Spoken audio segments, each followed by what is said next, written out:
Namaste to all of you. Tonight, this satsang is the third and last part of our conversations, our musings about evolution, spiritual realization as outcome of evolution, and last but not least, this factor that is called karma, which is more like a grain of sand in a clockwork. It is more like the obstacle, the negative aspect in spirituality. But of course, this negative aspect is only in a childish, egocentric way, because after all, it's exactly because of friction and opposition that some things can be done and can be done properly. We have seen that in the ideas from the last two satsangs, and I'm not talking about the last two in a line, because 2 weeks ago we had the space and time experience, but prior to that, the first one and the one from last week, we mused a little bit about the laws of evolution and the fact that some of you really have a sweet aspiration to evolve. Like, if you are going to be rich or not, powerful or not, live long or not, and a lot of other factors or not, there are many people who say, well, I know just that I want to evolve. I want to use this life to the maximum extent. Like, press the gas pedal, floor it completely. Like, I want to be able to evolve as much as this body allows it to happen in this life. This we call in the regular yoga understanding Ishvara Pranidhana, surrender or aspiration.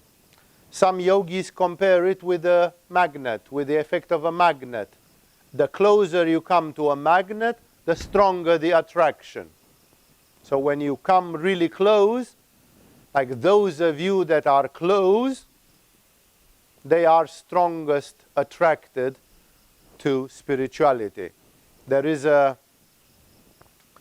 proverb which I did not fathom for many years, like I pretended I understood it, but I had not understood it because I was lacking the practical experience, in which a great mystic, talking about God, talking to God, says, I wouldn't have sought after you if I wouldn't have found you already. Like the person who seeks because they have the virus in their heart. The person that seeks for the ultimate is a person who is sick of longing for the ultimate. Otherwise they wouldn't seek. And therefore, there are people who are so far away from the magnet that they don't really feel much the attraction of the magnet. And for some people, it's their life, it's their heart, it's their soul, it's their soul. I think it was Ruskin, the British architect, poet, and mystic, who said, if you don't give to God the first place in your life, you don't give him any place. God cannot have the second place. As the Jews put it, the ancient Jewish prophets, God is a jealous God. Either he's got all your heart, or if not, you are lukewarm, you are not committed enough. Well, how many people can say, I have a family, a wife, 2 kids, and God is more important than my kids and than my wife? God comes first, always, whatever. My body, my health, my reputation, nothing matters. God matters most. This is a person who is sick with aspiration. This is a person who is contaminated by a call which is irresistible. Not many people are blessed with this. As you are going to hear tomorrow in the lecture of Ishvara Pranidhana in the first level, Ramakrishna complained to his first female guru that he was like that. And he said other people are interested in building houses and whatever, and it bores me to death. If I would have to live their lives, I would put a bullet in my head. It's like it's unbearable how they live their lives. And I want to become infinite, and nobody cares about it. People prefer their 2-room apartments. You know, it's like they are not interested in becoming infinite and forever. I'm dying to become forever, and other people are dying to have 100,000 rupees. And it bores me to death to want 100,000 rupees, and it bores them to death to seek for immortality. So he said, why are we so different? 99% of the people around, they are different. Why am I abnormal? And his guru told him, blessed is the man upon whom befalls such a madness. Because for normal people, this is a madness. But this is what Buddha had. This is what Jesus had. This is what Milarepa had. This is what Rumi had. This is what Shankaracharya had. This is what Abhinavagupta had. This is what the who's who of spirituality of this planet had. So in spirituality, this is a great qualification which the people that don't have it, they feel a little bit intimidated by it. They feel a little bit scared by it because it's almost like a sort of fanaticism. I want to live my life like this. This is all for me. This is coming first. And thus, as I said, this spiritual evolution, this factor called spiritual evolution, for some people it's more indifferent. Like, yeah, I would be happy to be evolved. And other people cannot tolerate any delay in it. For some people it's really burning in their chest, and it means a lot. Even if they have to sacrifice a lot, they would sacrifice whatever has to be sacrificed just to have that totality. This depends, according to the experts in spirituality and in metaphysics, this depends very much on the maturity of the soul. Like when you are ready, you are ready. And when you are not ready, there is not much that can make you ready suddenly. It's a matter of maturity. Like if you have not been, my first spiritual teacher said the world is promising a lot. That's what the Hindus call Maya, that you think that you are going to win the roulette in Las Vegas, you know. The world is promising a lot. It's like a Fata Morgana. It's a beautiful mirage in the desert, and you think you are seeing castles in the thin air. The world is promising a lot, and is, in the end, is giving very little, actually. The actual yield is very little, and he said that little, life makes it paid dearly.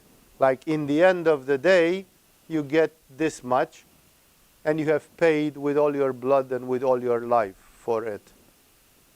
So in the end, it's normal to be a bit disappointed because you dreamt for a lot and it was not there.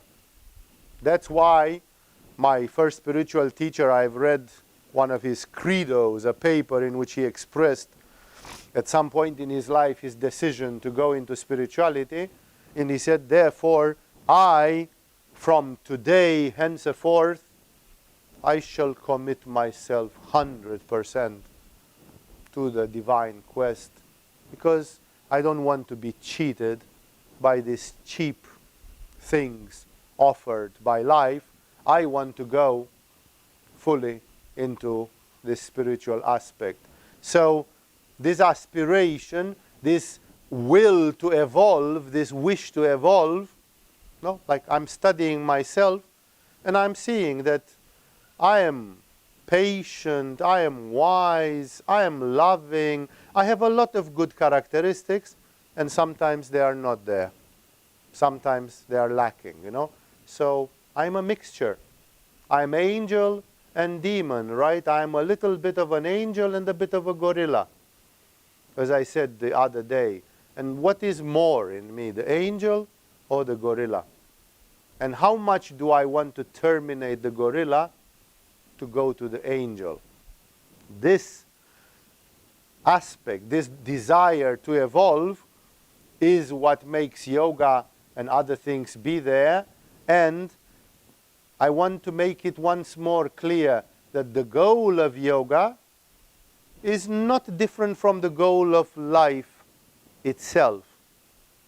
Life, if you don't do yoga, if there was never yoga on the face of this earth, and it had not been invented by anybody, and it did not exist, the goal of life, the fact that people are incarnated and they live and they are subjected to lots of experiences and they derive something from those experiences, it's still the same. The goal of life is to turn you into Buddhas, into enlightened beings, to make you evolve until you finish the human condition, and even beyond the human condition, in superhuman conditions of existence, until you reach such high levels of experience, which are called by the Buddhists bodhisattva or Buddha-like levels of consciousness. So don't think that yoga is hijacking you from life and it's asking you to do something else. No. Yoga is fulfilling the goal of life. It's the same goal. Only that yoga promises sometimes to fulfill it in 12 years. Or Paramahamsa Yogananda goes as bold as saying that if you really press it, it can fulfill it in 3 years. Well, 3 years instead of 1 million, or 12 years instead of 1 million, is a big shortcut. But remember, it's not doing something else. It's not that people who do not do yoga, or people who are not adepts of Buddhism, or people who are not joining a Christian monastery, they are going somewhere else. Christianity and other dualistic religions, they create this fallacy that if you follow Jesus 100%, you are going to go to the kingdom of heaven and you are saved. And if not, you are going to hell and you are lost forever. That is what we would call in spirituality a white lie, which is used a lot in spirituality, because you cannot express exactly what it is. I prepared a few quotes for you from spiritual texts, and you are going to see it's very difficult to express what this goal is. The Vijnana Bhairava Tantra, a fundamental text of Tantra, trying to be very accurate, it says, because there is a question in the text starts from a question: what is this absolute consciousness which you hear Swami talking about? What is it? And Vijnana Bhairava Tantra says from the beginning, whatever fairy tale you have heard told by your Christian friends or Hindu or Buddhist or whatever you have heard told about this supreme consciousness, Vijnana Bhairava says it's a lie. More precisely, it says it's like candies given by a caring mother for her child to determine it to take a bitter medicine. Like when the Ayurvedic doctors gives you a shitty, foul-smelling, foul-tasting medicine, the child refuses to take it. And then the mother starts cheating the child, telling it, if you take it, you get some candies. Take it quickly and here is some wonderful candies which you love. The point of all that trick is to take the medicine. The candies are just a collateral, which mean nothing, and their effect is zero, basically. And thus, Vijnana Bhairava Tantra, which is a very, very serious text of meditation and metaphysics, basically says, if somebody told you that you are going to go to God and it's going to be music forever, it's bullshit. It's not. You cannot define God by music. It's just candies. It's just something which makes you say, oh, is that true? Then I think I want to go to God. It's a lure. It's a way of luring you in towards spirituality. It doesn't mean it's true. And actually Vijnana Bhairava says, because you cannot express it, and therefore whatever everybody is trying to tell you, that God is good and you'll be in paradise. It's not even true. In Mahabharata, the great Indian epic, this is expressed in a crazy way. The heroes are 5 brothers who are the good guys.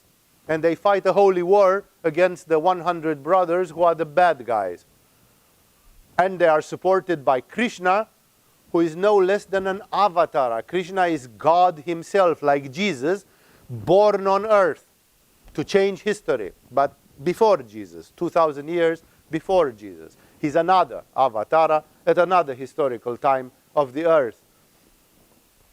And so they are supported by the incarnation of God, Krishna, who is the avatar of Vishnu himself. And in the end, Yudhishthira, the older of the brothers, he finds a ladder to paradise, and he climbs to paradise, and there he finds the 100 bad guys drinking in paradise and be feasting. And he says, it's incredible, who forgave you? Who forgave your many sins? How come that you guys are in paradise? You are the bad guys. We beat the shit out of you. You are like the devil in the Bible, you know. You should be locked in chains and thrown in the outer darkness. You know, it's like, it sounds very weird that you who are the bad guys are in paradise.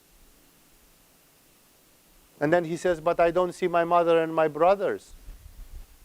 And the bad guys who are in paradise, they say, you don't want to know. And he says, well, actually I do. And then they send him someplace, and it's a dark, foul, bad-smelling, horrible, total darkness, pitch-black, dark dungeon, and he hears wailing. And he hears his mom and brothers wailing in the dark, like they are in hell. And he goes bananas, you know. He says, it's not possible. It's like it makes no sense. There is no justice in this universe. We did the will of God. We were the good guys. We did what was asked of us. And the bad guys are enjoying themselves after death. And my family is in hell. And then he hears, because it's all a theater, it's all a cosmic play, and he hears the voice of Dharma. Dharma means the will of God, the order of the universe. It's the highest force. He hears the voice of Dharma, who is his father. He is the son of Dharma, Yudhishthira. And his father talks to him. He can hear his voice, although he is immaterial. And he hears the voice of Dharma, which says, and thus, O Yudhishthira, you have eliminated the last illusion which was plaguing your mind. Like you still live in a dream that the good guys go to paradise and the bad guys go to hell.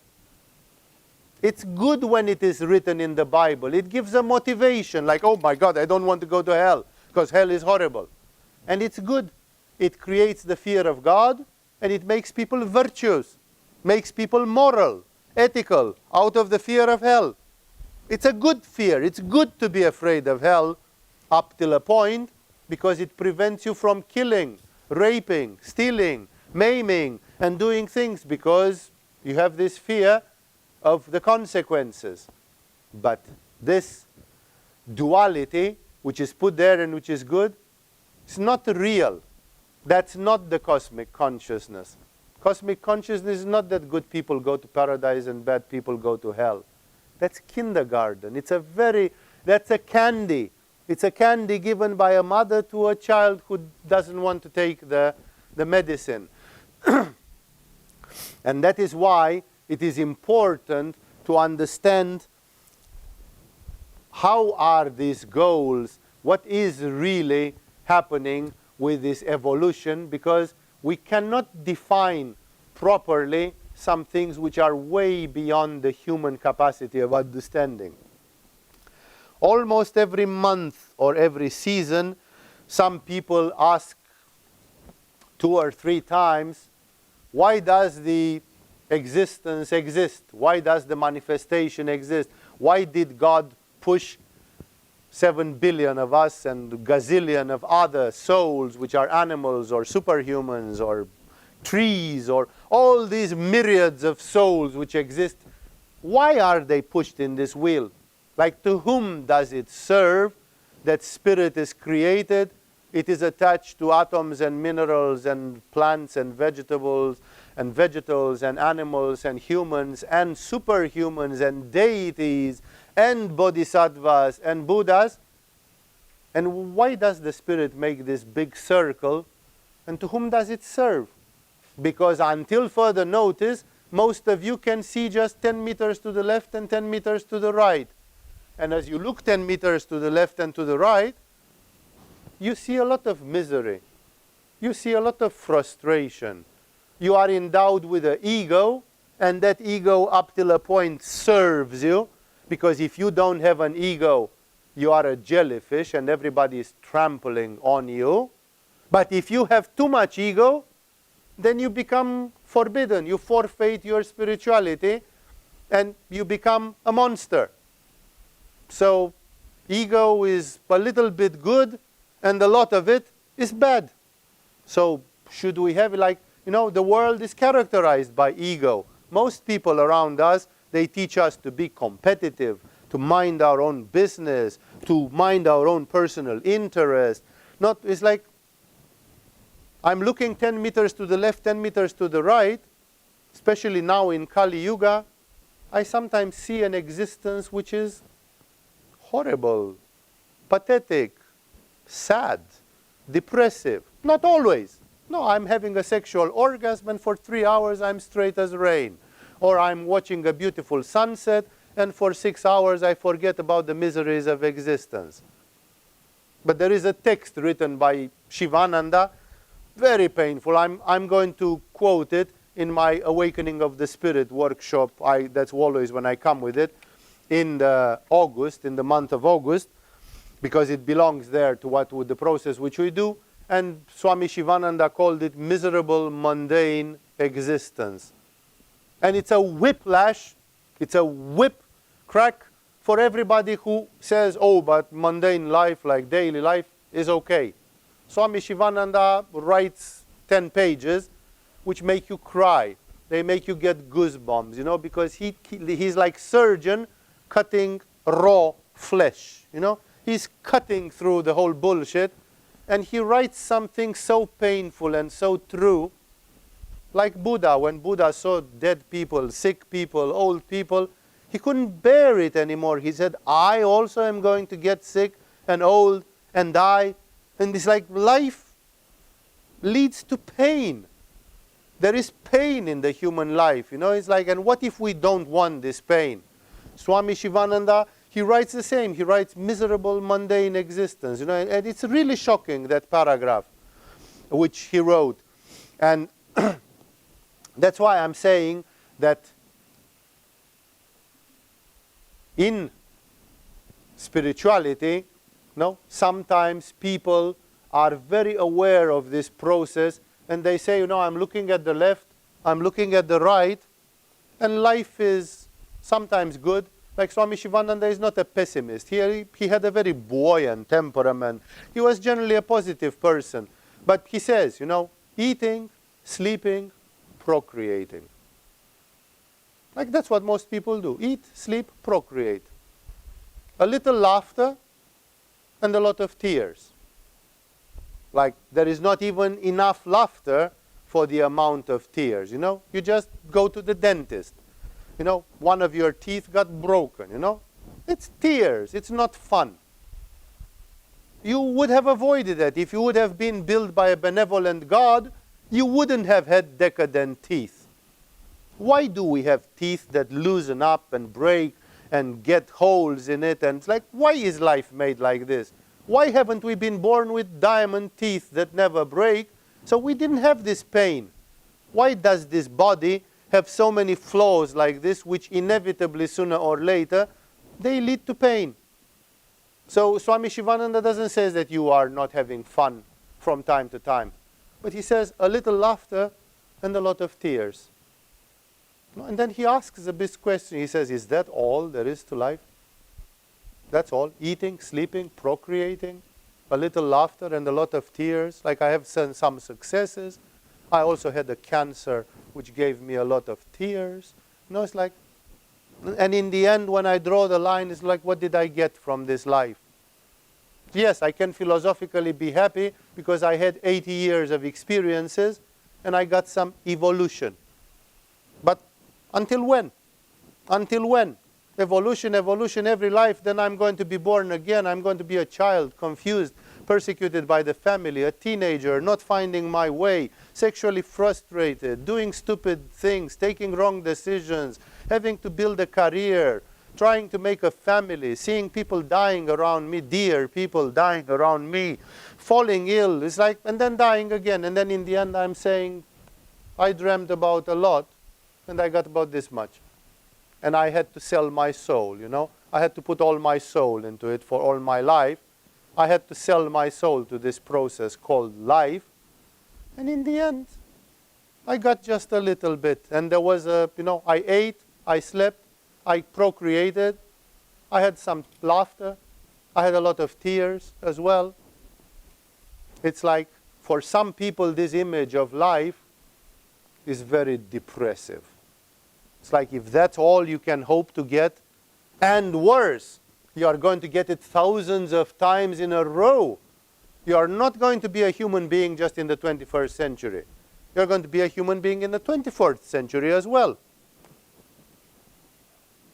No, it's like, besides the fact that I may have a sort of a pathological curiosity, like I want to see how mobile telephones will be in the 23rd century. It's like, okay, that's just an intellectual curiosity.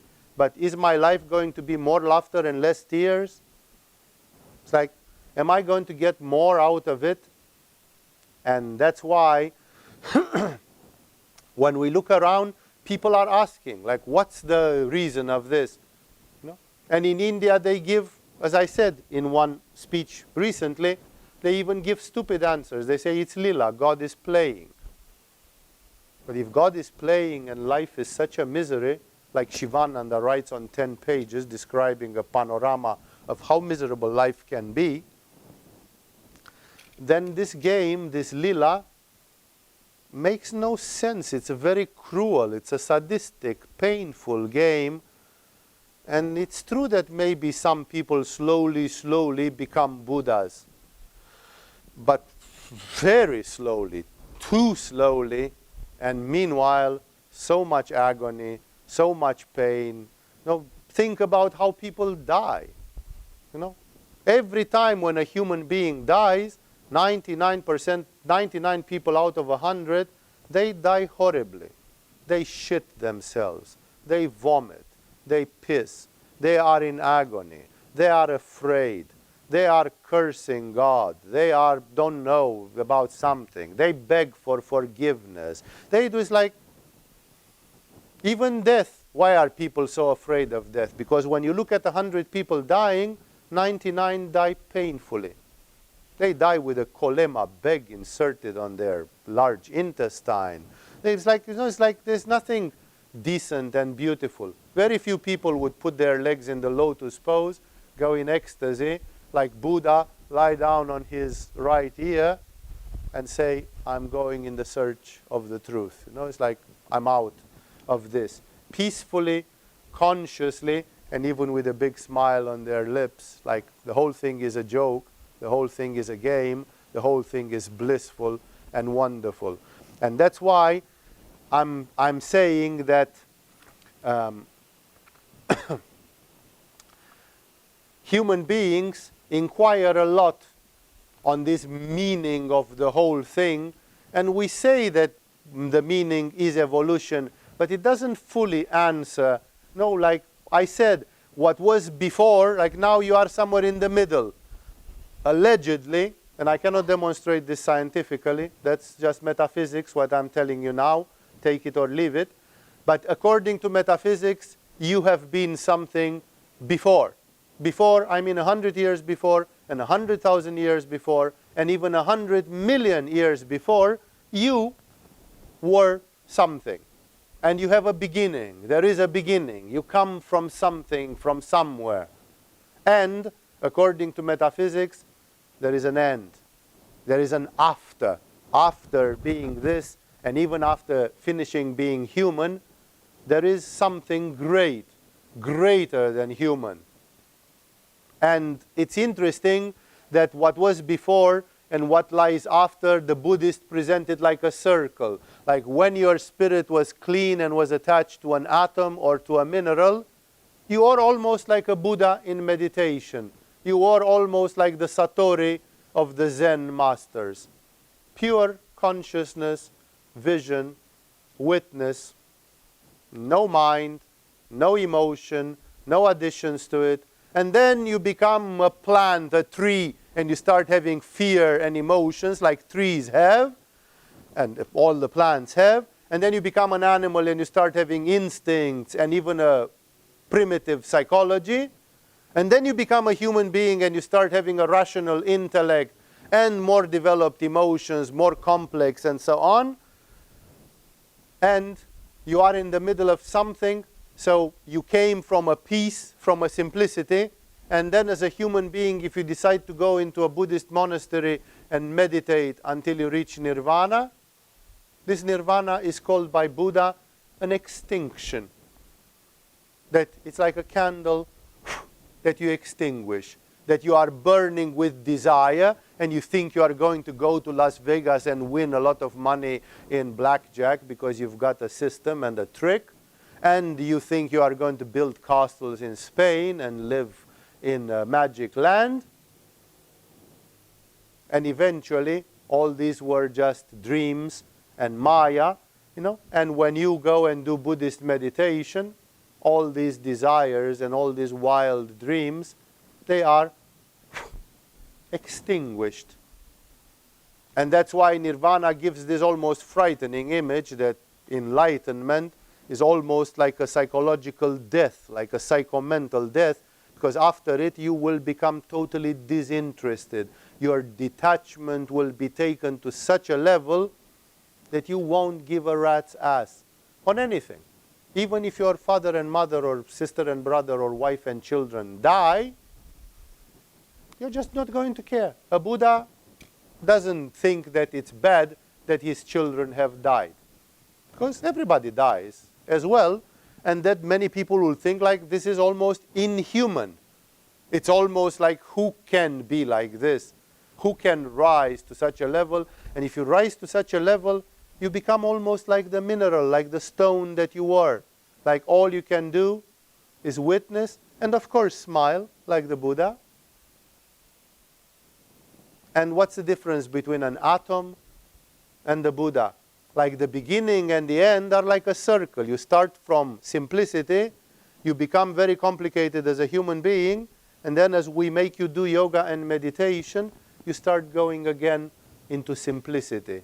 You start giving up all these snares of the ego, all these complications of the human nature, and start going into things which are simple, which are not composite, as Milarepa said. And that's why it's interesting that the finality, the grand finale, is like something which was in the beginning. In the beginning, the Bible tells us that Adam and Eve were immortal and happy. And actually, the problem is not that they started bumping pelvises, having sex, because before that, actually the origin of that was something else. That they ate from the fruit of a tree, and that tree was called the tree of the knowledge of good and evil. Like Adam and Eve had no knowledge that there was something which was good and that there was something which was evil. They were living in non-duality.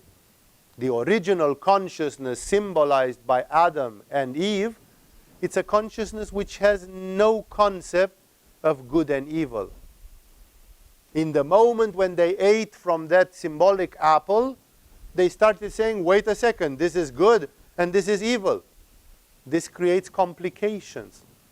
It makes the human mind become judgmental, attached, rejecting some things, preferring and rejecting, and that creates the whole drama.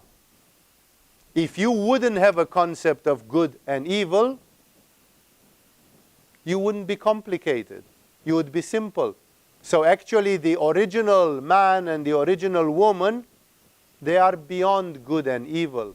Good and evil, understanding things as good and evil, debased them, made them become mortal, and made them chased out of the Garden of Paradise. So in a certain way, we are trying to get back to this Garden of Paradise. Humanity has a paradise which is lost, like the famous paradigm of that novel which talks about Shambhala, John Milton, who is speaking about paradise lost, Shangri-La. The fact that there is a paradise and it's terrible to lose it, and that we are constantly looking for turning back to paradise. Turning back to paradise, we have to forget that there is good and evil. We have to go beyond good and evil. The spirit, the pure spirit, is beyond good and evil. And thus, it's very interesting that we are having this simplicity. We are having this return to the origins. Even Shakti, Kundalini, is in Muladhara Chakra, and she is the reflection of Shiva in Sahasrara. The perineum in yoga is called Shivani Nadi. Shivani. But Shiva is here. Why is the perineum called Shivani Nadi? Why the most important energy of the human being, the one that can rise your level of consciousness and make you into Buddhas, is in Muladhara. Muladhara chakra is the most simple of all the chakras, and it has 4 spokes which are called Yogananda, Sahajananda, Virananda, and whatever others. I forgot all the Sanskrit names in speed like now because I didn't write them down. And basically the 4 spokes of Muladhara chakra, which is considered to be the lowest of the chakras, are all of them called something Ananda. Ananda is the Sanskrit word which means bliss. So there are 4 spokes in Muladhara which are 4 forms of bliss. So Muladhara contains in it bliss. Why? Because Muladhara is Shakti, and Shakti is the wife of Shiva, and she is bliss.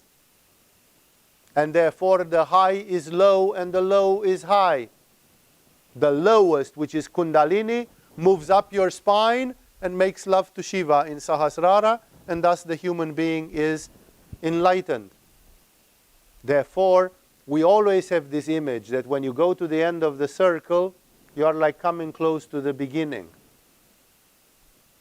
There is a wonderful book written by Professor Mircea Eliade in Studies on Spiritual Anthropology, which is called The Myth of the Eternal Return.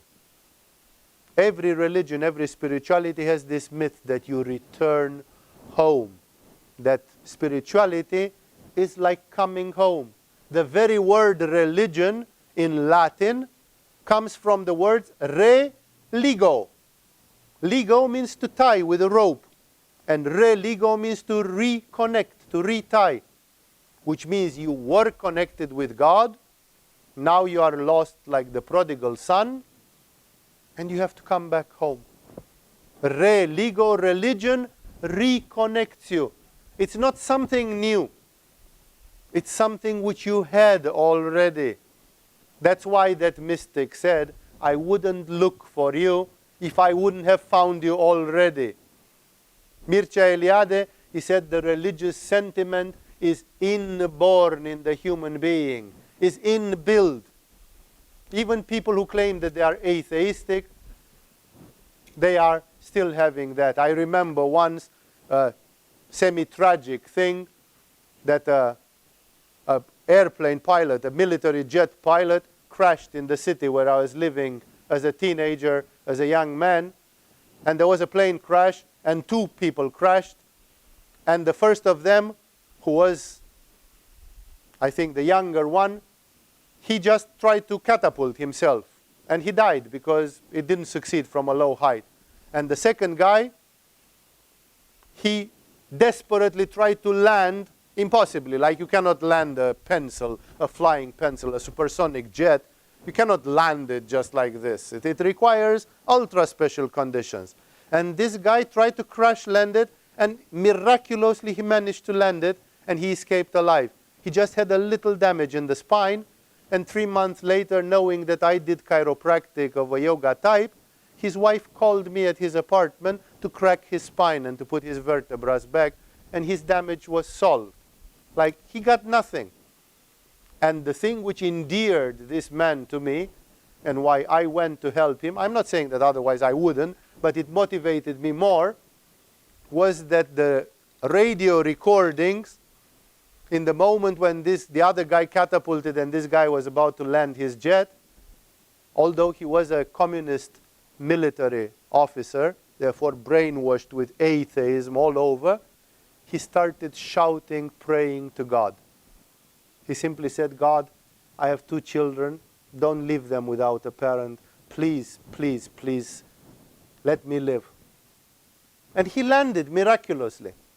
Even an atheist military officer has the religious sentiment inbuilt somewhere in a corner of the brain. As much as we say that it isn't, it is there. And that's why, that's because we have it. The sacred is in us. Our spirit comes from the ocean, from the Mother Ocean. And we just go back to that Mother Ocean. That's why we have the nostalgia. That's why we have the longing. Because we know we have been there. We have been there in the beginnings in a very simplified way. But we can get back there. This is the myth of the eternal return. That we return to the origins. We are always, the spiritual realization is not something else. It's just reconnecting ourselves and becoming ourselves, but after taking a dip in the manifestation. This taking a dip, many people consider it useless. They say, I was with God, then they followed 100 million years of shit, and then I am going to God again. Couldn't we cut those 100 million years of shit and just have only the beginning and the end of this story? No. Because the content of this story means everything. That's exactly the meaning. But this meaning of evolution is very difficult to fathom with a limited mind. And why was it necessary that myriads of souls, including you in this room, are part of this carousel? Like, what sort of plan does this cosmic consciousness that you can call God or Allah or Shiva consciousness, or what plan does it have? Why is this of any relevance? What consequence does this have in the big picture? Where does it lead? Does it have any usefulness? Because we humans, we look upon usefulness in a very pragmatic and low way. And in a very pragmatic and low way, we don't see this usefulness. It's like, oh yeah, sure, what's the use of all this, and so on. Because we expect some immediate satisfaction. We expect some immediate fulfillment of some desires, of some goals. And that's why I would like tonight, in the minutes which are left, to look a little bit at the spiritual realization first, because we spoke about evolution and evolution and evolution, but there is a carrot in front. There is a light in the end of the tunnel. And some people want that carrot so much that they are ready to do 8 hours of yoga per day.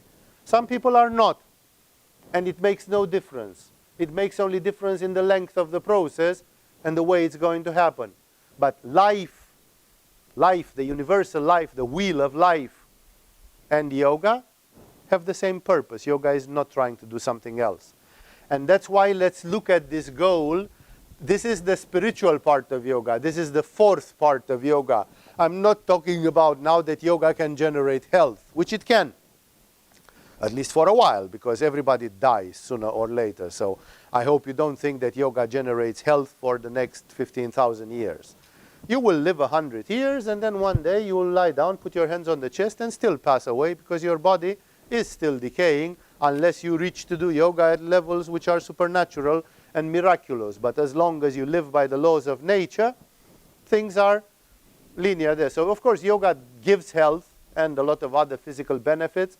Yoga makes your daily life be cool. You know the 4 pillars which I mention constantly. Yoga can make you open your third eye and see people's auras or other things. And all these can be very cool, very useful, very nice, and many, many other things like this. And of course always the 4th pillar of yoga is about finding yourself. It's about getting back to those origins. So what I'm telling now, it refers to the people who do yoga because of this spiritual perspective, because of this spiritual dream. And if we compare it and try to see what it is in different traditions, in Buddhism it's called nirvana, as I said, extinction of desires. Like if you are a Buddha, you are sitting like this, you have a seraphic smile on your lips, and people come and tap you on the shoulder and you say, do you want an apple? And the answer is no. A Buddha doesn't desire even an apple. Nothing. I don't desire anything. I'm perfect as I am. I am in a contemplative, blissful state. That's why it's called nirvana, extinction of desire, reaching to a state which is sufficient unto itself.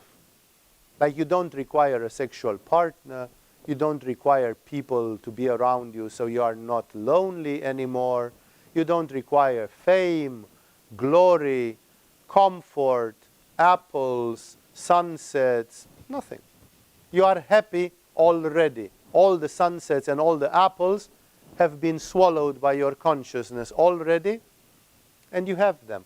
And there is no place to go. It's just eternity in bliss.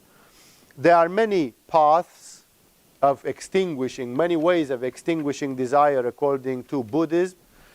For example, there exists a Tantric Buddhism in Tibet, the Vajrayana Buddhism, which is very different from what you see in a monastery like the neighboring monastery here, which is not a Tantric monastery. It's a Theravada Buddhist style monastery, which is ascetic. Actually, many ascetic yogis from India, because of the classical yoga of Patanjali and because of the Vedanta philosophy, they share this view of desires. Buddha, in a very discreet way, has left a very big mark on the Indian spirituality. Indian yogis who were born 500 years later than Buddha, or 1,000 years later than Buddha, even 1,500 years later than Buddha, they talk about this ideal of nirvana very gloriously. They are not tantric yogis, but still they talk about, and precisely because of that, they praise, like, they don't practice Buddhism, those yogis. They are not Buddhists, they are Hindu citizens. But the ideal of Buddha remains, that there is a way of extinguishing desire, achieving eternal peace, accompanied. Of course, in Buddhism there are other images, such as enlightenment. The very name Buddha means the enlightened one. And enlightenment, Buddha, in Indian astrology, is the name of the planet Mercury, which is the planet of knowledge, transmission of information, computers, intellectuals, media. Like people that are very intellectual, very intelligent, they would be called Buddha. It's the influence of Mercury. So Bauddha or Buddha means to be enlightened, but it means to be enlightened like to know the secret of creation, like Buddha. Or it also means enlightened like in English. You know, you say, enlighten me. But enlighten me doesn't mean touch me like Krishna on the third eye and put me in samadhi. In common English, enlighten me means give me all the information which is relevant. No, like give me knowledge. So actually Buddhism expresses nirvana also in a matter of enlightenment, which means knowledge. Buddha never spoke about love in the way Jesus did. Not because what Jesus said it's not true, what Buddha said it's not true. It's the same mountain. But when you climb the Jungfrau in Switzerland, there is a north face to it, the Eigerwand. No? And that kills a lot of people. That's the famous north face from where there is the travel company, the company that creates sportswear called the North Face. That North Face is referred. The North Face of the eye, called the Eigerwand, which is one of the most deadly vertical faces of a mountain in the world. Almost impossible to climb. And you can climb that mountain by the North Face, but if you go by the South Face, it's completely different. It's the same mountain. And Buddha sees it from one face, and he says the source of human suffering is ignorance, and therefore the solution is knowledge. If you, Buddha, the solution is enlightenment. Like to know, which means to really know. Not to read a book and to say, oh, now I know. That's not knowledge. That's a superficial, livresque, intellectual thing. You haven't absorbed it. You haven't lived it out. The actual Buddha, the actual enlightenment, is the one which has become part of your body, mind, existence. So, the Buddhists themselves, besides nirvana, defining this state as no desire, they define it as enlightenment, like all knowledge, true knowledge. They define it as awakening, like you are asleep, you are a zombie, and this life which you live is asleep. And if you live like Buddha, then you are awake, awakening. And in Japanese Buddhism, Satori, in Zen, a vision, the direct vision, like open your eyes and don't say this is a statue. Let it just be a statue. Don't label it. It is what it is. Everything is what it is. But your mind is so fast that all the time your mind says, these are a group of my disciples who are listening to my ramblings tonight. These are some lights which are shining in my eyes, and so on. My mind constantly, to feel safe, outlines things and makes me define what is what. But in the first second, if I would be asleep and somebody would fire a cracker and I'll just pop, in the first second I don't know. I didn't have time to take all my bearings. My mind is fresh. And I'm just seeing. And what is, but my mind didn't have the time to start weaving and start embroidering and putting names on it and saying these lamps are inorganic and my pupils are alive and therefore they are made of, like my mind establishes connections, relationships. This is bigger than this is more important than this is further away than this. No, my mind constantly weaves a web of crazy thoughts, millions and millions of thoughts by which I evaluate reality. Satori in Zen is a fresh vision, like somebody who opens their eyes for the first time and stays in that first vision. And the mind doesn't move, doesn't weave. It's frozen, it's like you are stupid. The Kashmirians compare it, the yogis from Kashmir, they compare it with that paradoxical state, which most people hate and avoid, when you can't remember a word. And you want to say a word, and it's like, and you know it. It's on the tip of your tongue. The word is right there, and you can't say it. If you would stop trying to say the word, and just close your eyes, and stay. People say, he's weird. You're in the middle of a sentence, you said something, and now you stopped and closed your eyes. I don't give a rat's ass of what you think that I'm weird. I'm just about to discover the truth. The truth is exactly in staying at that point no, and not letting the mind weave. So a vision. Now, this points at the aspects of meaning of life, if there is enlightenment, if there is vision, if there is awakening. And I could give you so many examples. I'm trying to keep it brief, so I get to some quotes which I prepared for you, in trying to understand why this state is desirable. Because in yoga we often speak about the 8 stages of yoga, and that the last stage is samadhi, and it's so cool. And if you happen to be spiritually interested, then come to samadhi, you know, because it's a cool thing.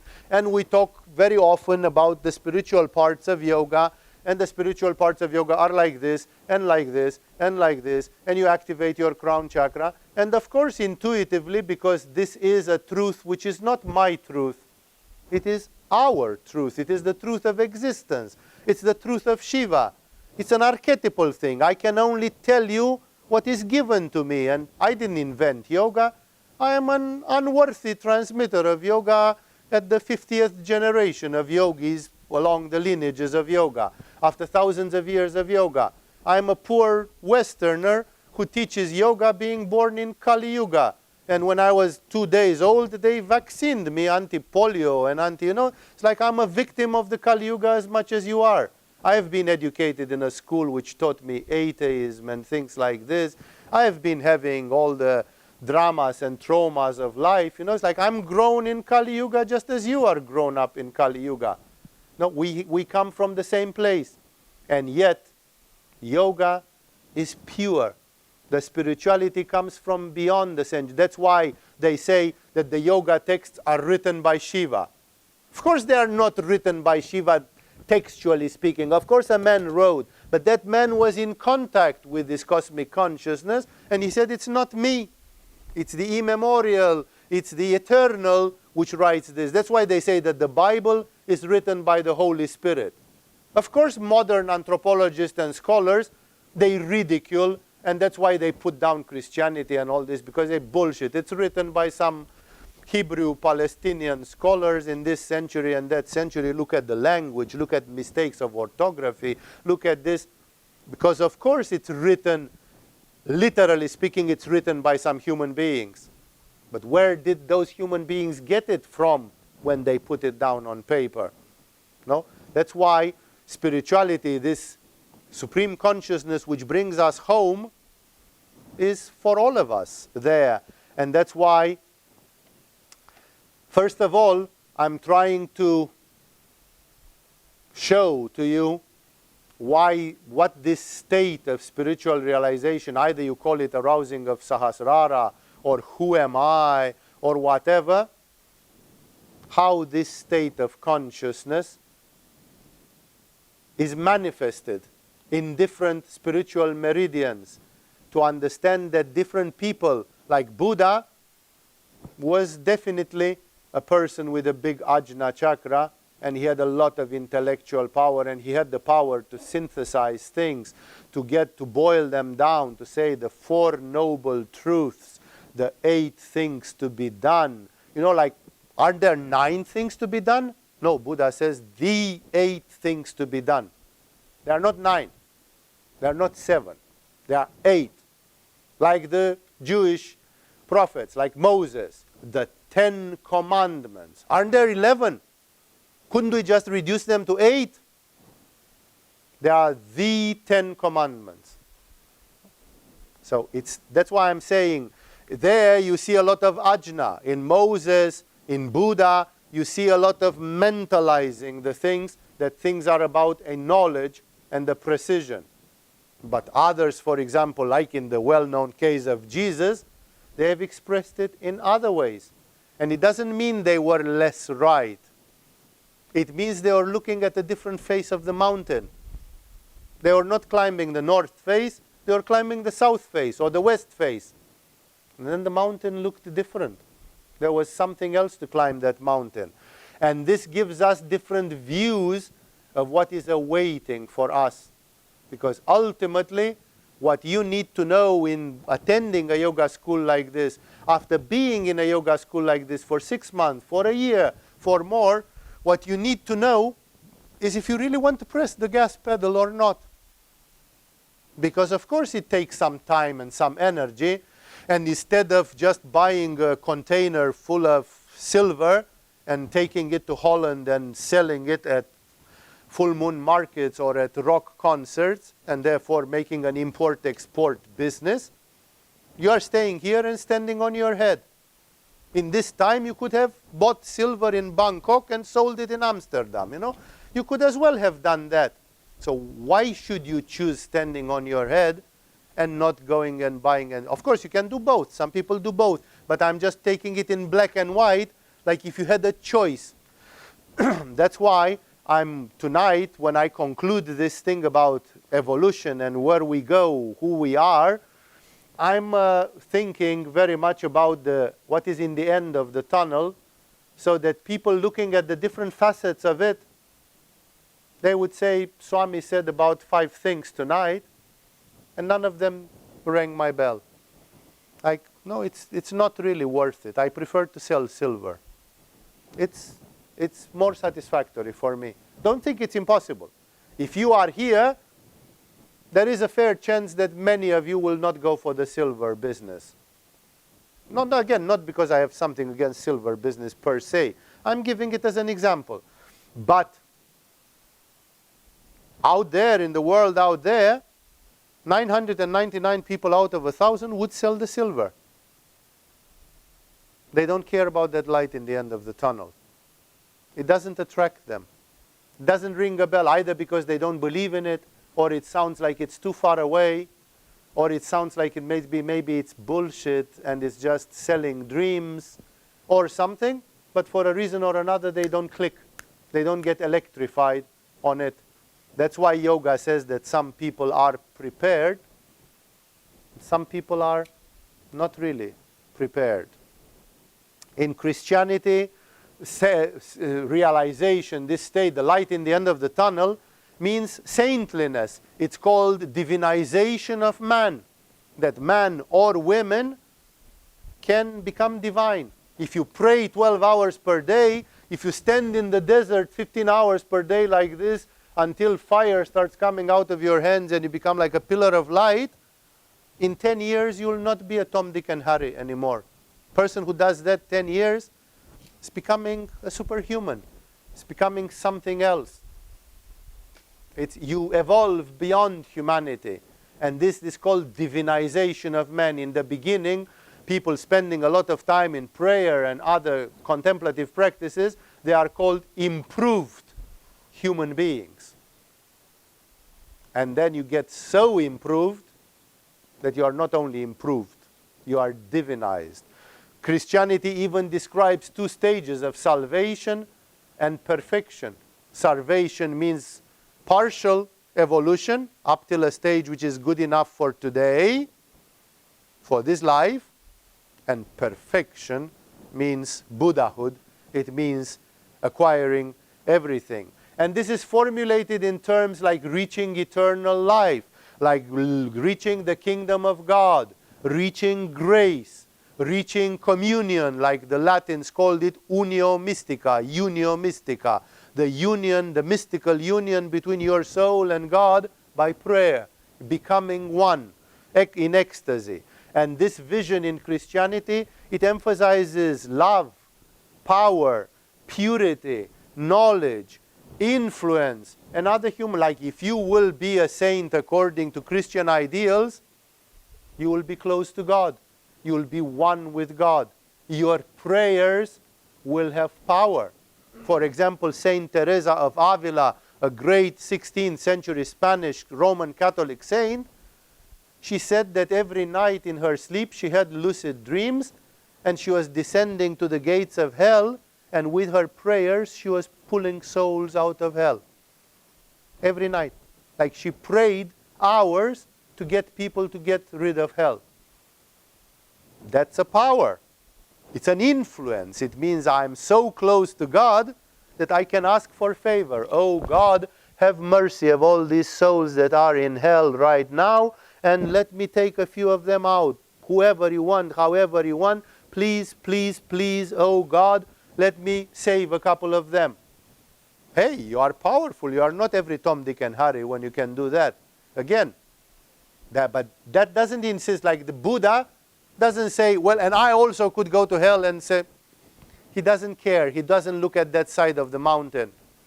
But Teresa of Avila looks at another side of the mountain and says, when I reach that, I obtain divine influence. My prayer became powerful. I am praying for you not to have cancer, and lo, your cancer is healed. That's the prayer of a great saint. So another aspect of the spiritual realization is emphasized, which neglects some metaphysical accomplishments, but it looks very much at many human ideals, which are still fulfilled. I'm going to show you a tantric synthesis from, in the end of this, in a few minutes, from the Shiva Sutra. The Hindu view about spiritual realization is about freedom, because for them the spiritual realization is called moksha or mukti, mukta, liberation. They don't call it enlightenment. They call it liberation. Like, we are not free. We are prisoners. We do not really choose.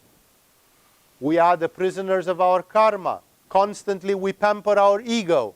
Yeah, well, I want to do this. I don't like to do this. It's like, what life are you living? You are just living a life where you listen to your ego. Your ego says, I like this, I don't like that. If you would be a bit more Spartan, you go in a Buddhist monastery, you go in a Christian monastery, you go in a cave in Tibet, you don't do what you like. It's finished with what I like and I don't like. What I like and what I don't like is dead. You don't pamper your likes and dislikes. You don't live your life for your likes and dislikes. You live your life for what you know that has to be done, what your aspiration is, and like and dislike becomes collateral. No? Tibetans have a way of doing retreats of 3 years in which the toughest of them, the people who do that to the fullest, they live in a sandbox. They have a sandbox half the size of this bed of mine. That sandbox is not big enough to lie down.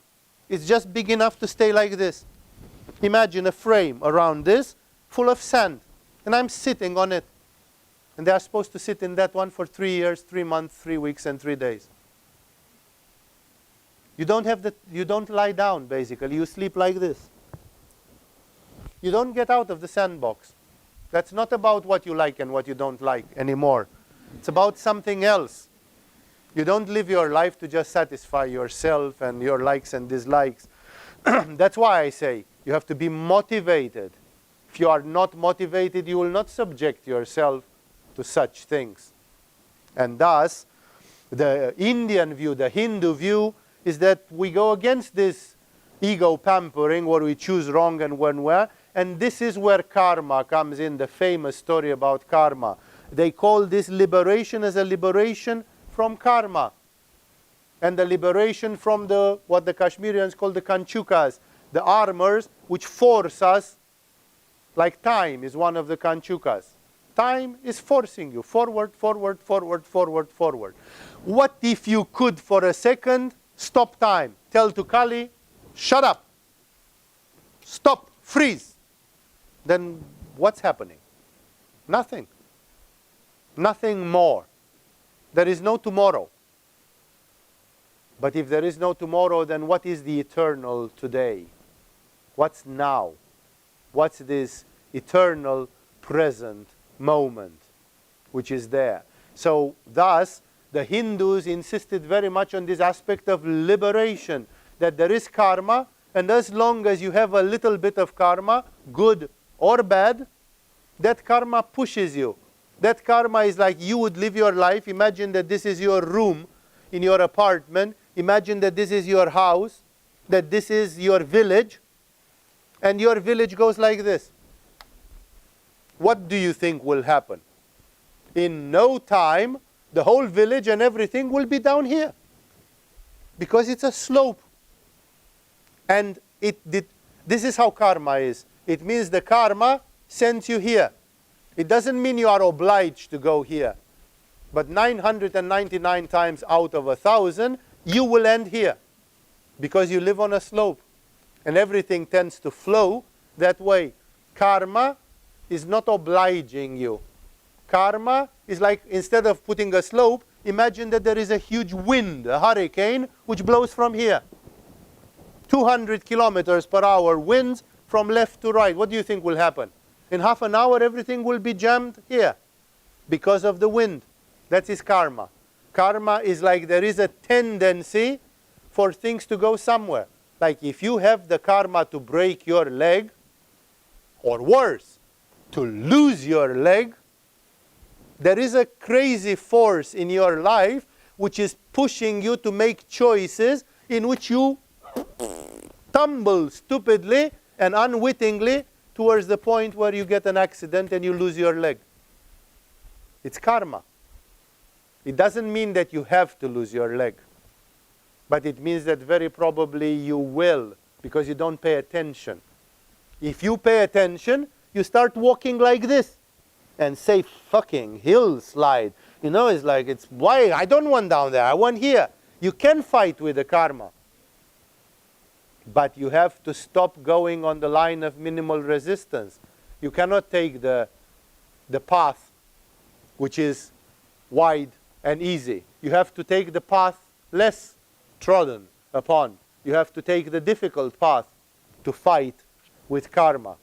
Because the easy thing is just to fulfill the tendency of karma. Just to roll down slope and find yourself where karma wanted you from the beginning. This force which is called karma and which is the resultant of our previous actions, according to the Hindu yogis, is they looked upon it because they said, what stops our freedom? What makes that, I didn't want to have children and I found myself procreating and now I have children. It's not a crime to have children, but when I was 20 years old, I had decided not to have children because I thought I have something more important to do. I want, like Albert Einstein, to spend my life in a laboratory and discover laws of physics. I don't have time to raise kids. There are other people who want to have 3, 4, 5, 10. Good for them. It's like I'm not the one who wants to have kids. I want to do something else with my life. And then 30 years later, I find myself having 2 lovely kids. Of course, I'm not hating them. I'm loving them. They are my kids. I have parental feelings. But how on earth did life cheat me and hypnotize me that when I was 20 I said no, and now I find myself that something opposite has happened? That's what the Hindus call karma. That karma is a sort of a hypnotic force which tends, and eventually you don't know how, but if you didn't pay constant attention, the karma has fooled you around and you are there where it was predicted that you will be. And that's why for Hindus, the spirituality is being free from karma, not having a predestined karma anymore, being free from these fetters. And that's why in Hinduism, this liberation is like a prison break. That's why I compared it with a prison break. How does Maya keep you prisoner? Maya keeps you prisoner through the karma, because you have some karma and willy-nilly you incarnate. You find yourself born out of 2 parents, and now you have a physical body, and you have to live it out. Like, okay, here is another life. I'm born again. No? And some people even say, I wish I was not born. I don't know why I was born. No? It's like there is an expression of a fundamental truth there. And in the Tantric Hinduism, there are versions. This is a very ascetic view of it. In the Tantric Hinduism, it's more about here and now. Like it doesn't matter all this game about karma, because what matters is the satori, the spiritual vision in the here and now. Great yogis have outlined degrees of liberation, and this is exactly something which is explained in detail in our metaphysical workshop. How does the evolution of the human being go in the big picture after death? What are the stages? What can you expect? And so on. The Buddhists describe 5 degrees of siddhas, 10 degrees of bodhisattvas. Like there are many, many graduations in which it's not just black and white, unenlightened and enlightened, but it's like close to it, 90% enlightened, 80% enlightened, and stuff like this. And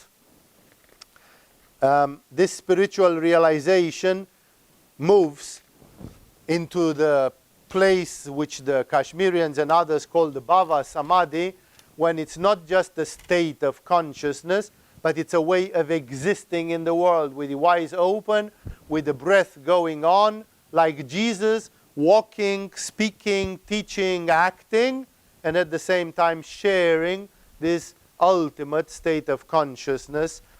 And I would like to give you a few quotes to conclude this from a fundamental text of Kashmirian Tantric Yogic spirituality from the Kashmirian Shaivas, which is talking a few excerpts from the chapter 1 and chapter 3 of the Shiva Sutra, which is their seminal text, their original text, which describe in a few ways, in the Shaiva ways, describes a little bit the glory of the consciousness when it is embodied in a human being.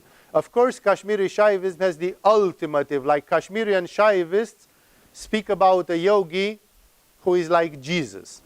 They speak about somebody who has identified to the God qualities completely, which is something which is very, very, very, very, very rare in the history of humanity. Because not all the yogis have reached exactly the same things. There are some divisions when those of you who will want to study spirituality in its high levels, either in Agama or elsewhere, I hope you will get a very clear understanding of those levels.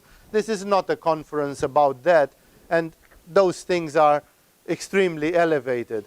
But here are a few quotes from chapter 1 and 3, just a few sutras from the Shiva Sutra, seeing how the author, Vasugupta, the first of the big authors, how he writes about what's happening when one is exploring this high consciousness. And he says, they are not in a line. There are a few sutras picked up from different parts in the text, which I have grouped here for you, like to get a feeling. Some of these things I'll try to explain briefly, because they sound very esoteric. Some of them I will not explain too much. I will just let their poetic flavor talk directly to your intuition, talk directly to your subconscious mind. And he says, I'm starting with sutras. The one who enjoys the continuity of the fourth state through those other three states, the fourth state is the void, the shunya of the Buddhists. It's called turiya in the Indian yoga. So the one who either you are awake or in dream or so on, you are in samadhi, you are in the state of the void, in nirvikalpa. So the one who enjoys this fourth state continuity through all the three stages is Lord of the heroes. Lord of the heroes is an expression which means master of senses and sensorial energies, like being able to not be fooled by the five senses, being able to realize the illusion of the matrix and stay out, like the one in the matrix, controlling the matrix. His will is the divine energy, Uma, the one perpetually virgin. So his will is the goddess. Like the will of Abhinavagupta is not just the willpower of Abhinavagupta.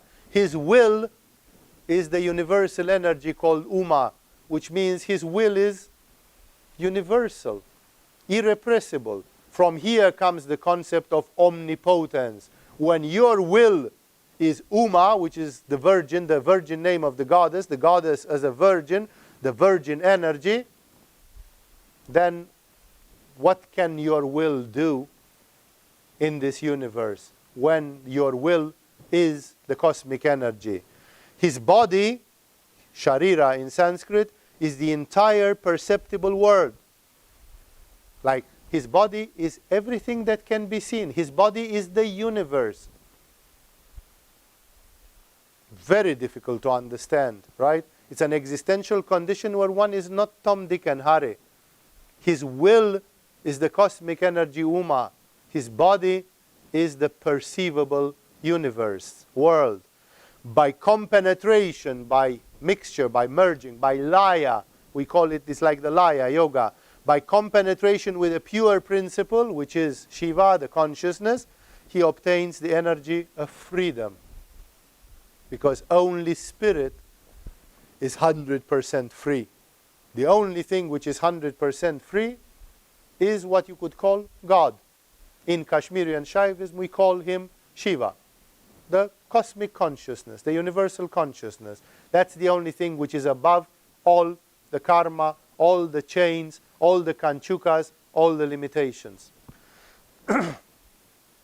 His right discernment, vitarka, like his discrimination, like, understanding, being righteous, this yes, this no. His discrimination, his right discernment is the knowledge of the Supreme Self. Only from the knowledge of the Supreme Self one can have discrimination. That's why you can say that the Swami Shivananda has discrimination. There have been many yogis.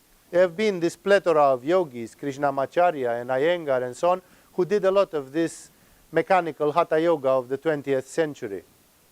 They are not famed in yoga for having reached Atman. These are not considered enlightened yogis by Aurobindo, Shivananda, Satyananda. They are not in that league. They are in another category. And therefore, who can have discernment about what is right, for example, to teach in yoga, how to teach it, how to give spiritual teaching. Spiritual teaching can never be given by a person that has no knowledge of Atman. Only by empowerment can yoga teachers like in Agama, they can teach, but they teach by empowerment until they get their own connection with Atman, Brahman, Shiva, and then there comes the right discrimination, the right discernment. The beatitude of this world, called Ananda, like the bliss, what this world calls bliss, is identical for him to the joy of Samadhi. The joy of the state of Samadhi is all the bliss of this world. What all the people together experience as happiness and bliss to the maximum and boil down in one central consciousness, in concept, that's the ecstasy or the joy of the state of Samadhi. That's why Samadhi is sometimes called ecstasy, because it has an ecstatic dimension to it. By compenetration with the divine energy, because you are one with the mother, you are one with the cosmos, this perfect yogi can create at will the body. By the body it means the nature, anything it wants.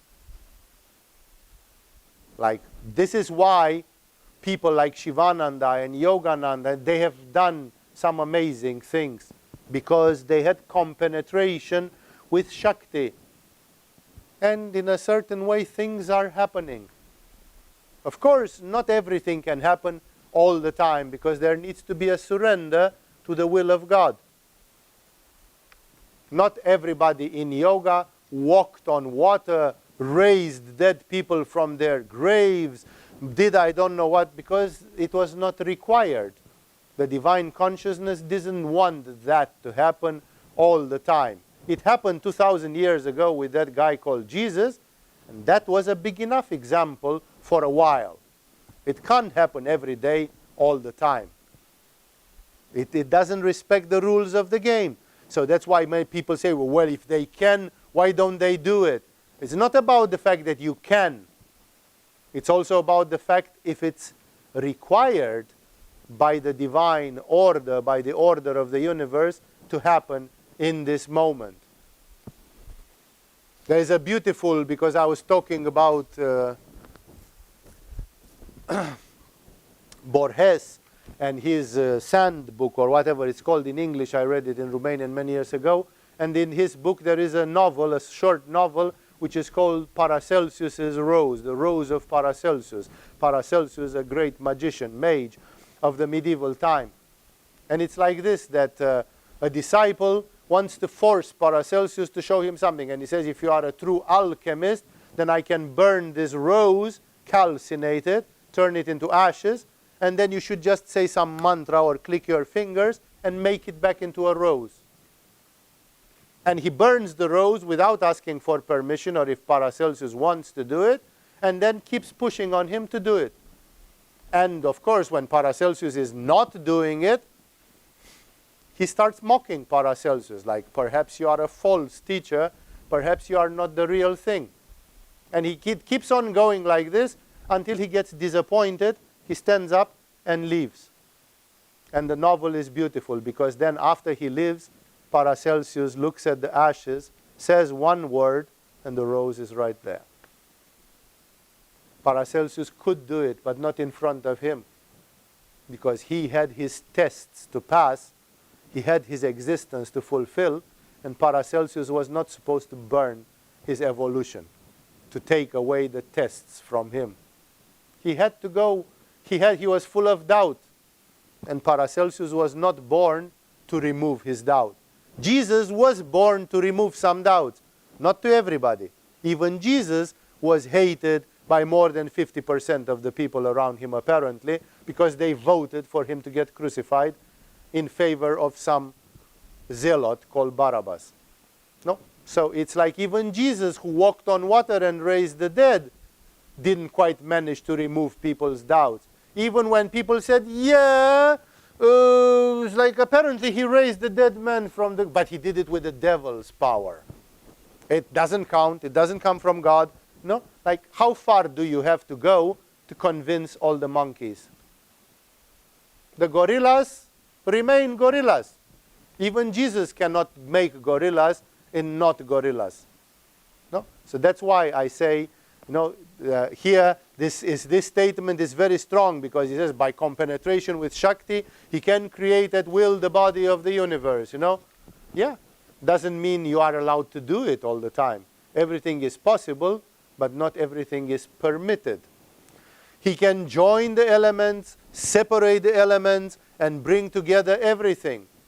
This is exactly the essence of the tantric magic, to join the elements, like when you put earth into water, air into fire, and so on. This is alchemy. This is the essence of the working with elements. Separate the elements, unify. There's a whole theory, I'm not going to comment on this. It's a beautiful theory of how different paranormal phenomena and things can be produced by just playing with the 5 elements. This is the mysticism or the alchemy of the 5 elements. Again, we explain it elsewhere in Agama, but it's way too early and way too much to go into details here. By attaining the pure knowledge means the divine knowledge, one reaches lordship over the wheel of energies. The energies of God, like the cosmic powers, for example, are called the wheel of energies, like the spokes of a wheel. Kali, Tara, Sundari, different aspects. And the yogi who reaches that state of samadhi, one reaches lordship over the wheel of energies. It's a huge statement to say that a yogi like Ramakrishna could ask Kali to do whatever for whoever, whenever. Lordship over the wheel of energies. Like to be the lord of Kali, Tara, Sundari. Only the Supreme Self has this majesty in the universe. Only the Supreme Spirit has this privileged position to be above everything, beyond everything. Here is a different dimension, like it's a dimension which both tells us you are free, but it also tells us you can lordship over the wheel of energies, over all the energies of the universe. By compenetration with the great lake, this is a metaphor for God as a great lake, the undifferentiated supreme consciousness. So by union with that, he obtains the efficient power of all the mantras. In the tantric tradition of India and Tibet, if you master the mantras, you master everything, because everything is doable by mantras. Mantras are the supreme instrument, the supreme power. And the tantric text says by having communion with the cosmic consciousness, one obtains the efficient power. It's called the mantra virya. Virya, like in Brahmacharya lecture. Virya, efficiency, power. The mantra virya, the efficiency of all the mantras, which means, as consequence, a lot. And somewhere in the chapter 3, a simple sutra says, he becomes like Shiva. That's all. Just source. He becomes like Shiva. Like, let's not procrastinate. Let's not have idle talk. He becomes like Shiva, but he says a few things about that so you can understand, because otherwise it's too abstract. In the next strophe, in the next sutra, he says, for him, the activity of the body is religious vow. Religious vow means tapas, sadhana, practice. And he says, for a man who has reached that consciousness, the body activity, like if he peels potatoes, if he washes the dishes, if he just walks through the garden, that's sadhana. Like a person at this level doesn't even need to practice, because everything is practice when you have the cosmic consciousness. Doing dishes is an exercise of yoga. So Shiva Sutra says it's here, for him, the activity of the body is tapasya or sadhana. Even if you pee, that's an activity of the body. You are actually doing a divine action, because God pees. And that's sacred. That means something else. And it continues in the same rhythm. His conversation is recitation of mantras. That's why in the Indian tradition we have satsang. When the guru talks, it's like the guru recites mantras. Even if he says dick and pussy and fuck, like some gurus, which I know, do. It doesn't matter. The conversation of an enlightened being is like recitation of mantras. I could have sat here and say, why should I just talk words, words, words, throw all the books in fire, give up all your knowledge, leave your knowledge at the entrance with your shoes, let's just meditate. Om Namah Shivaya, Om Namah Shivaya, Om, for 2 hours. That's what I did. The conversation of a being beyond a certain level of consciousness is japa. It has a divine effect because it motivates you. It awakens your soul. It shakes you out of your numbness. And this is what we're talking about. And he says further, his gift to the world is knowledge of the self. Like, what did Jesus give to the world? Alms to the poor.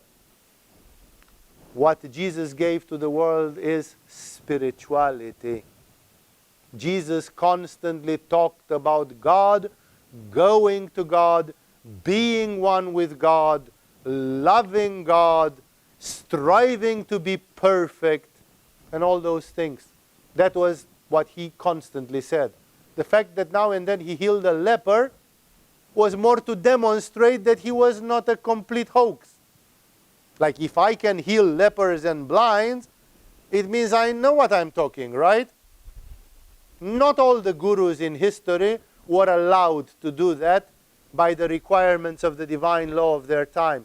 For example, Abhinavagupta, who is considered to be a colossal master, he is not known to have healed any leopard, raised any dead. And the authors of his time, he said, probably he could have done, because he was a very great master. But Shiva did not come to Abhinavagupta and said, now I want you to walk on the Dal lake so that everybody should believe you. And therefore Abhinavagupta never walked on that lake, because he didn't feel that the divine needed for him to do something exceptional. It was enough how he was. In the case of Jesus, please do not forget that the Greek world, the Roman world, the Egyptian world, the Phoenician and all that Middle Eastern world, Babylonians and others, and the Jewish world, they were fucked up severely in the time when Jesus came. So Jesus didn't come in a paradise like Kashmir among spiritual, pure people to teach a super elevated doctrine of spirituality. Jesus was parachuted in the middle of a war zone. And then his intervention to the world had to be very different from that of an Abhinavagupta. And thus, remember that the spiritual masters, many, Milarepa was pushed and pushed and pushed and to show something, and at the time of death, when they poisoned him, he was poisoned to death, and he showed a little bit of the horrible ordeal which he was enduring by the power of the will, and even then people did not believe and so on. It's a whole story. Read the life of Milarepa. Like he refused and refused and refused to. He said, when I did my training, I could materialize my body, dematerialize it into rainbow, go to the top of the universe, go to the bottom of it, and so on. He said, but when it came to showing things, he procrastinated because he simply said, you don't need. If you don't feel like, don't do it. Don't listen to me. Just go. I'm not in any need to convince anybody. So the gift to the world of an Abhinavagupta is not miracles or healings or building bridges or making a yoga school. Or the gift is the knowledge of the self, the real knowledge, the knowledge of Atman. And Shiva Sutra keeps on saying, he is shepherd of enslaved souls. Shepherd is Shiva Pashupati, that Shiva is the shepherd of the soul, as the Christians say that Jesus is the good shepherd and we are all sheep in the flock of Jesus. They say about every enlightened being, he is shepherd of the enslaved souls, for he is source of self-knowledge indeed. This is the function. That's why enlightened beings usually go towards becoming teachers, because that's their function, to give the knowledge of the self and to shepherd the souls. Being established in the group of Shaktis called the wheel of energies, he is indeed source of self-knowledge. Like all the energies which emanate from the Atman of an enlightened being, they are meant to reach to the center. They are connected to the center. They are not chaotic energies. They are energies which have a single purpose. The creation of the universe, says Shivasudha, just is the unfoldment of his own power. Like a single man, and the creation of the universe is the unfoldment of his power. Like that man is like God. Feels, I created the universe. And either this is mental disease and megalomania, or it has a seed of truth in it. You realize that there is no way that these things are 50% right or something. It's right or it's not right. This is how it is with spirituality. And he says, the creation of the universe is the unfoldment of his own power, and so are also the preservation and the resorption of the universe. Like all the three activities of Brahma, Vishnu, and Shiva, creation, preservation, and resorption of the universe, are coming from Atman. They are coming from the center of the wheel of energies. But, concludes the third chapter in some places, not the last sutra, is somewhere in the middle, but the one who is still full of delusion is subjected to the power of karma. And thus we close the circle and we come back to karma in the end of this series of 3 satsangs, because either one is above, or if not, one is under the power of karma. So this is, I hope that with this lecture I put the cherry on top of the cake, showing you if the condition of spiritual realization is desirable. Because you can have some stupid movie and think about somebody who is a Christian saint and think it's boring, it's nothing. Yes, like some people live on the clouds and the angels are singing some boring music. They don't even allow Pink Floyd in hell, in paradise there. So it's like, all this boring New Age music forever and ever, sitting on a cloud and singing a harp. It sounds like you are the most dumb person in the world, and it's that boring. The presentation which I did tonight was an understanding according to metaphysics of what really is spirit, how exalted is this condition. What's happening when you go beyond the human condition, and what's happening when you go way beyond the human condition. What is the cherry on top of the cake? What is the top of the mountain? what means to come back home, what means to be reunited with the ocean of cosmic consciousness. What does it give you access to? This is the meditation. This is the essence. If you liked these 3 satsangs about evolution, then sooner or later this year or another year, you should join the metaphysical workshop and perhaps the art of dying workshop, because these are the workshops in which we give the clear picture of the world according to great yogis like Yogananda and others. That's where we give the methods which correspond to those stages and to that clear picture of the world.